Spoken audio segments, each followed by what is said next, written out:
For centuries, universities were almost exclusively for the wealthy and the privileged. They taught classical subjects such as philosophy, theology, Latin and Greek, and prepared students for a lifetime of learning rather than a lifetime of work. But in the 19th century, the Industrial Revolution created a demand for people with practical knowledge. Suddenly, the world wanted scientists and engineers rather than philosophers or theologians. To meet this need, a new kind of institution emerged, known as a technical college.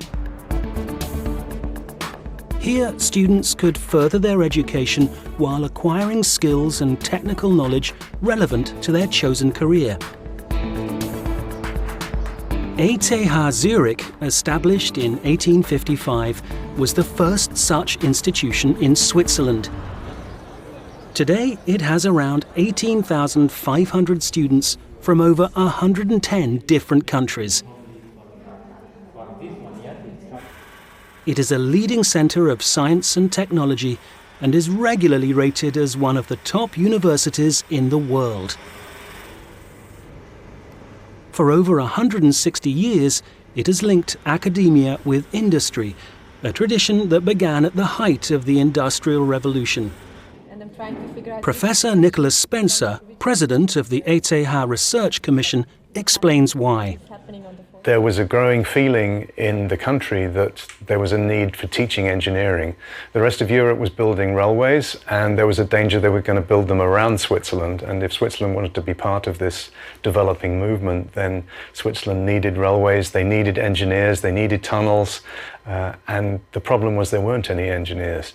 And the universities at that time said they weren't prepared to teach engineering, mostly for cost reasons, and they said the responsibility was with the federal government to found an engineering school, and that's what we became. However, the university quickly grew.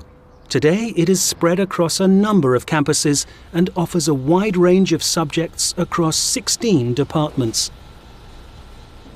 We have the full range of engineering subjects, mechanical engineering, electrical engineering, etc., and civil engineering, of course. And then we have all the natural sciences, chemistry, physics, biology, and then we have sciences that are somewhere in between, like the earth sciences or material science, my own area. And then we do also have some support areas in the humanities. So we have full professorships in areas such as literature, but these are really intended to be rounding out the education of the engineers and scientists rather than offering a full program in those areas, which is what is done by the more classical universities in Switzerland. Over the last 160 years, ETH Zurich has grown from a small specialist college to one of the most prestigious universities of science and technology in the world. It has produced an astonishing 21 Nobel Prize winners, including the 20th century's most famous scientist, Albert Einstein. How does Professor Spencer account for this extraordinary success? Well, I think there are three main reasons. One is that it's had the support of the federal government from the beginning, and it's still very well supported by the federal government to a level that most countries don't support their universities. So that's a very good starting point, but that's not enough. There are examples of universities that are well supported that don't have that reputation. The other is, from the very beginning, it's been international. Even in the middle of the 19th century, there were many professors who weren't Swiss, and we now have 60% of our professors who are not Swiss. I think this makes a big difference in outlook, because we're always trying to recruit the best in the world in any subject. I think the third reason is that professors are really given a very high degree of autonomy, which means they're given a good situation in terms of doing research, they have good students at their disposal, and they're given complete freedom to work on whatever projects they think are right. ETH Zurich has always been on the cutting edge of both science and technology, and this emphasis on innovation is reflected in its teaching. we're looking at a lot of different new trends in education and trying some of them out in our teaching offerings right now.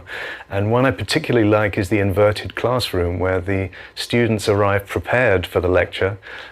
So they're not arriving ready to learn, they're arriving already having started the learning process. For example, by watching videos or looking at material in books or on the web the night before and asking questions in an online forum before they get to the class. And then the first thing that's done in the class is to discuss the questions they have on the material they've already learned. So we're doing that right now in an experimental class over this summer. And we have high hopes that that's going to be a new mode of teaching various techniques in material science in a hands-on way. Since it began, ETH Zurich has adapted to meet the challenges of the modern world.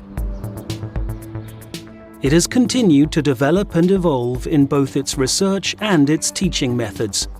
This ability to change with the times has made it one of the leading science and technology universities in the world.